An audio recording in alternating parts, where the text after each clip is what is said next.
but as far as draft etiquette goes, Shaq, I heard you talk about it on -3. I heard Megan Connolly talking about it in Megan Fun of Sports. There's a lot to go over with it. These are more important than the picks themselves, how the players should act, how the owners should act, how the fans should act. Now, you throw the curveball in that it's in Vegas. My God.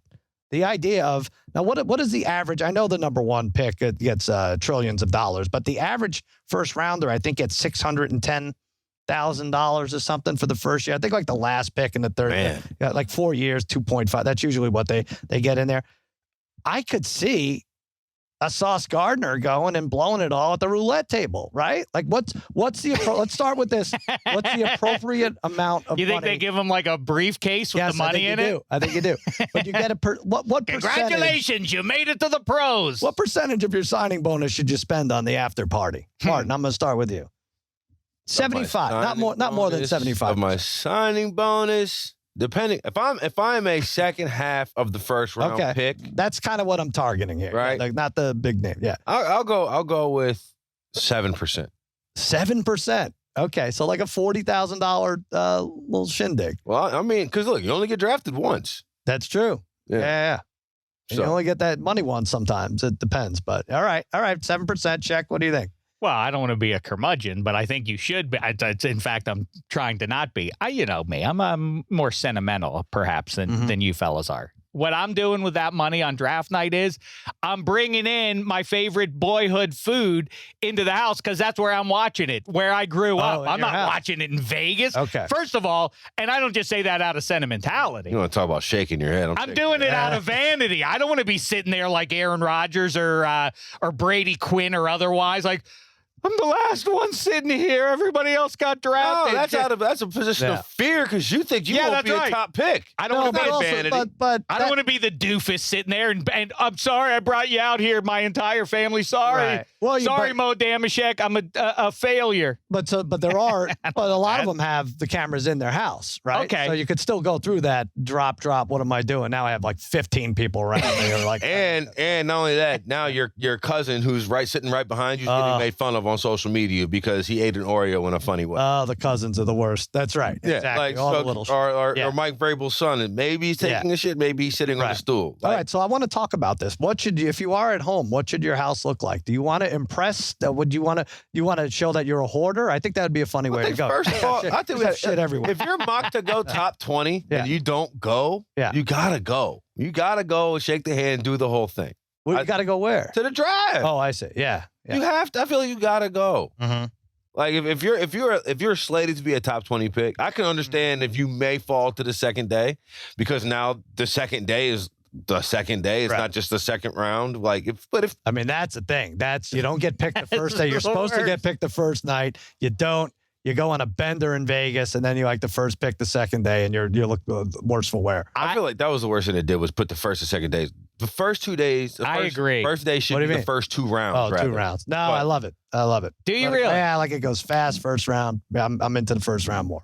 Everyone's into the first round more. Makes sense. I guess so. I mean, I feel like what should your house look like is a fun question. I mean, the thing is, I've been at those drafts and watched. Was it Connor Williams? I'm trying to think. He had his whole family sitting around the table, and he was the one guy who didn't get drafted. And I really was heartbroken for the fan. I mean, I was like, "Hey, good news is, spoiler alert, you're going to get drafted tomorrow, and you're still going to be a millionaire." But it's very sad to look at, and it's also to me, it's very difficult to be cynical about the moment when you watch because they all know it's coming. The family's all there. They all understand it intellectually, but it hits different in the moment when they're like, they do that and they're on the phone and the mom starts crying and everything. Yeah. And it's like, we did it. You know, we got through the finish line. No matter what, from this point forward, you know, this family is now has generational wealth, and it's awesome to watch. But I wouldn't want to be on the bad side of that. I know the programming's all set up and everything. And when they did this a couple of years ago, ABC had it, but ESPN had the alternate or something, right? So, oh my God, ABC leaned heavy on the tragic story of every single player drafted. If he had a friend that was shot at at a Carvel or something. It was reported, and the music. I'm like, please, I know I don't want to be disrespectful of everyone's past, but can we cut back on that just a little bit, 10%? I was thinking about that because I saw all the blowback on Twitter. It was last year, especially. It was last. But yeah, what at your life? What had you accomplished really by 21 years old? Like that you could like run down a list or talk about not a lot you. of positive. Yeah. There's not even a lot of things. Most of the things whenever these tragic things, it's not like they did it. You know what I'm saying? It was always something else that happened around them, right? Yeah, you know what I'm saying? It's like, but you're 21, 22, 23 years old at the oldest probably, right? Coming into this draft. At the youngest, probably 19. I mean, I can't imagine. Yeah, you didn't set up a school for the orphans in Nigeria. Right. Like, what else are they supposed to say? Right. Like, I don't, like, the main character, it is really interesting that the networks at large have decided that we as sports fans need to hear these to position these guys as the main characters in this human drama / tragedy. Like I don't need, especially in that moment, like you say. It's very strange to me, but I guess I don't have my finger on the pulse. Idea like, well, we have to make all movies that are sad, so we have to make everything's got to be sad, every single thing. Like yesterday, conflict, right? When I was listening to the Megan's thing, and I went to go get the Trayvon Diggs video. Right there on top. Dad shot. His brother plays in the league too. Yeah. Like, you know what I'm saying? Like, there's more things that we can say about Trayvon Diggs, who was sitting on his couch in just a white room area. Not great. I think the best. What do you mean a white room? Like a room with white Republican? Walls. Oh, okay. No, I don't think Trayvon Diggs was I see. at the RNC. Right. Matt Gates tanning his balls. No, I think Megan Connolly had the best rule that's universal. And it's not, you don't have to be, it's not the number one pick. It's universal for all players who plan to be drafted. Mm-hmm. Sit next to mom and dad or granddad or uncle or whoever got you there. Leave girlfriend in the back. The most egregious is Russell Wilson, because now he's married to, he's got Sierra now. Mm-hmm. However, every year on this day, you're going to see the picture. Top three, the Favre one's the most famous. That's top three, though, right? Russ and the girlfriend. I think Russ and the girlfriend might have surpassed Favre at this point. I think C.D. Lambs is pretty good. C.D. Lambs is the third. That's the video. C.D. Lambs is the third. That's the third. That's the third one of like. But right there. There she is. There she is. Look at it. It's part of her face. She's so excited. Look at her face. She's like, oh my God, we made it. Right. Little does she know, somebody in Atlanta right now is singing "My Goodies" about to take her man, Russell Wilson and Sierra will be moving to Denver. But you have to, if you're a girlfriend, you have to overdo it, right? You have to. I just feel like she got to know what's going on there. She got to understand what's going on. It should be. You would think it's not like it's a surprise that you're getting drafted on this day. So, you think you would have your ducks in a row a little bit. Just understand, Martha, I'm going to hug my mom first. Yeah. Then my dad and my siblings, and then maybe even my agent. Yeah, it's just another play you got to learn. Yeah. Right. That's all. That's it. I think the main, I don't know if you know, I used to conduct an academy. How many draftees do you think are dating a girl named Martha? I don't know. I think we need to unshutter, though, the Damashek Draft Academy. I used to counsel a lot of guys, prominently Leighton Vander Esch learned at my knee, and used the advice that I gave him, which was don't answer the phone on the first ring. I like that. It's really important, especially if it's Jerry Jones. It's a one thing if you're a behind the scenes owner guy, but if he's prominent, he likes the camera, just let him know who's boss in this situation. There have been guys who've gone off the grid, not answered at all. Like, what where is he? He's getting back home in a minute. The Joe Thomas, I'm going fishing move. Right. Interesting. I like it. I respect it. Yeah. I wouldn't choose that particular hobby to go and do that with, but it does send a message to everybody. Right. But I think maybe too far, though. Are you really committed to football? Hey, Jer, I got a lot going on. I'm getting it on the second ring. That's what you do. And I don't know if you want to go who dis, but I do think set the tone right out there. Oh, yeah, whatever. I'm happy to be on your team. Don't do that. I think they're both pretty cool. I think in general, the guys have been handling it well and are cool. I don't know about the second ring, but yeah. The best thing was when Leighton Vander Esch on the day he got drafted, the night he got drafted.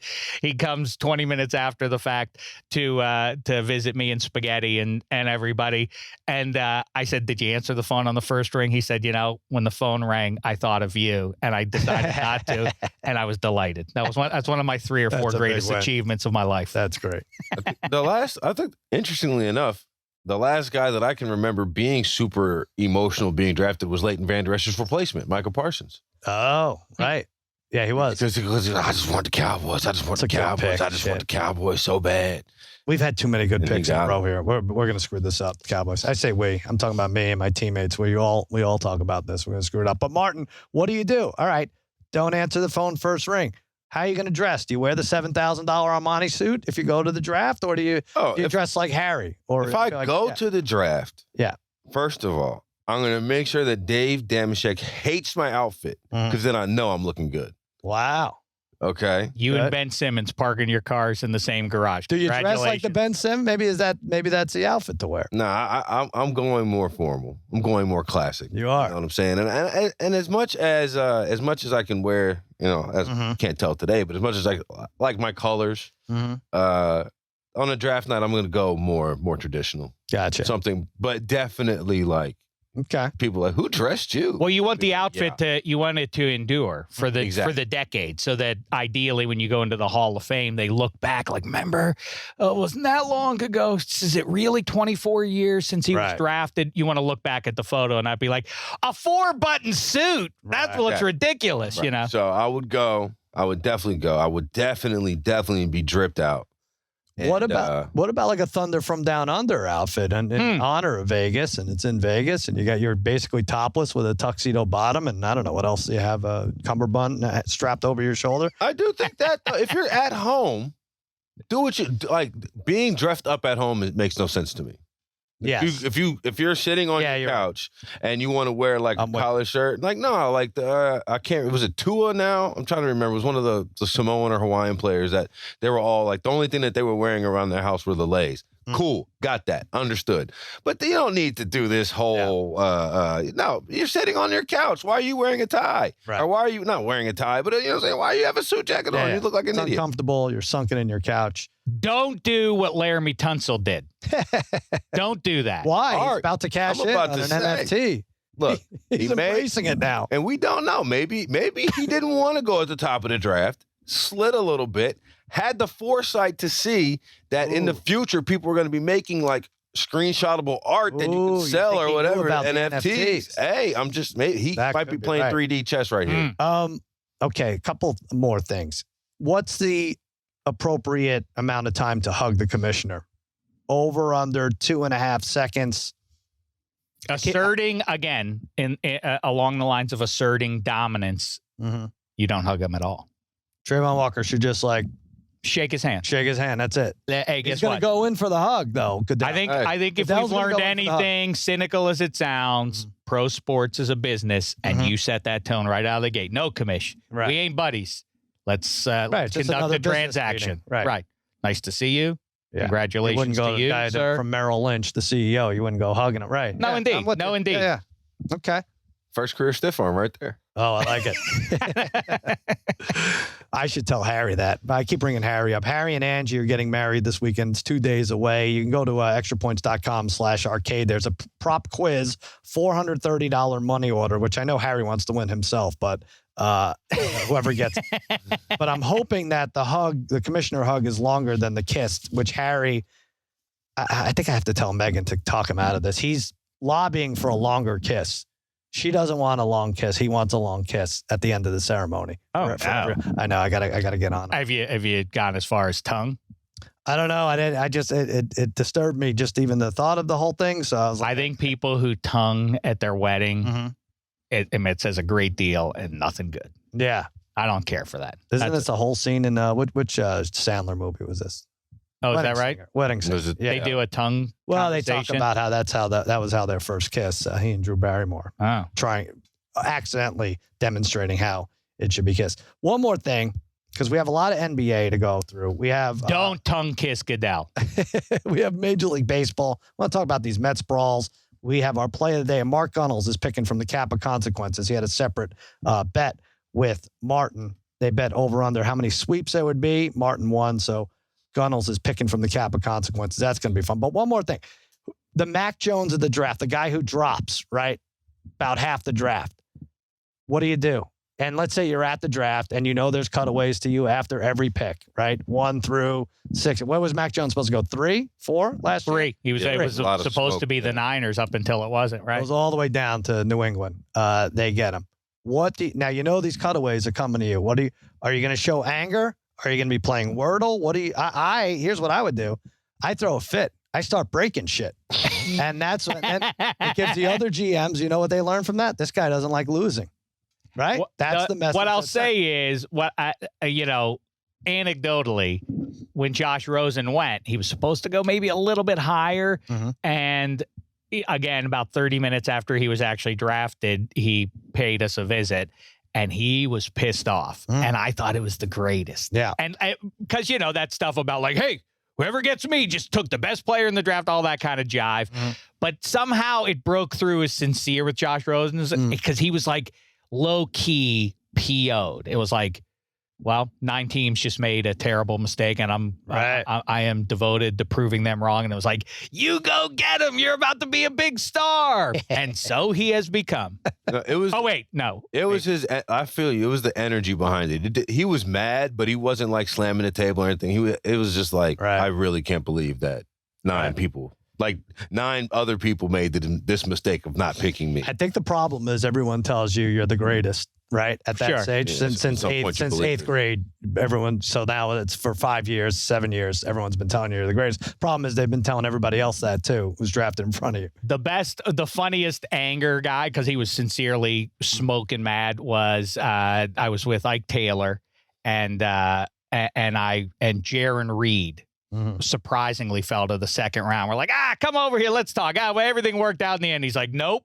Wow. We're like, ha ha ha. But seriously though, and he wouldn't talk. He was so mad. That's a guy who had the money spent. Yeah, it becomes a money thing, right? You got that 610 number, 610,000 first round. Oh boy, I just dipped now. I'm in the 3, 4. Dude. Now grandma's house is going to be as big. I wonder, without having been available, without ever having that type of money offered to me, and then thought that I would, I've never taken a pay cut like that in an hour. Right. Essentially, is what I'm trying to get That's to. Exactly what it is. But I do wonder how much of it is because everybody who gets drafted is around the same age, right? Mm-hmm. Like in general, they're the same class. Mm-hmm. So like these running backs have all been like Breece Hall and Kenneth Walker have been competing against each other, quote unquote, at their position since they were 12, 13, 14 years old. Right. And now they're kind of like still like who's going to be first, who's going to be second, which by the way, I think that's priced weird. Like I feel like it should be closer to even. You think Walker should be? Well, I just feel like Walker should be closer to even odds. I don't know why Breece Hall is such a favorite. That's what you want. Someone might want Spiller as a type of back, It is also, the elementary answer to that is that the guys who do that, they want a guy who they can leave on the field on third down, and there's question about Kenneth Walker. Right. Well, obviously. They don't know if he can. There's back and forth behind it, but the whole point is that these guys have been competing against each other for various running back awards or football awards since high school at the latest, So by the way, Etienne is basically a third down back. That's why it was taken so early. No, you're right. And that's a good point about the money going down and people getting angry. I think that I was joking around about the breaking stuff, but if you're at home, it would be funny to in your own house. But little by little, cutaway by cutaway, there's more shit smashed in your house until right. But you have the old movie thing of a picture broken over somebody's head and their head popping up through it. I'd love to see Sal ticked off at the draft in that green room area where they have a big spread of hoagies and food like that, just throwing them at the cameras and everything. Right. Oh, somebody comes over to interview you, throw the whole hoagie at them. Maybe. Imagine what the speculation would have been if, like, around the 10th pick last year, Mac Jones just went up and went to the bathroom. Mm-hmm. And he didn't tell anybody. He just got up and went to the bathroom. Yeah. The draft may have just stopped everything. It's like, wait a second, he's leaving the green room? It's like, it's only, sleeping. Yeah, exactly. Taking a nap. Mercedes, no, not Mercedes Schlapp. She's the political thing. Won an Academy Award, and she was in the Turlet, right? Is that right? Interesting. That's funny. Oh, I saw this. It was on TV, yeah. Yeah, I mean, I don't know. I thought it was Doja Cat, though. It wasn't Mercedes Lewis, the Doja tight end. Cat, I think it was the person who had to announce the award. Maybe. I don't know. But I know Doja Cat definitely came in and said she had, just came from the bathroom. Really? That's a strong move, I think.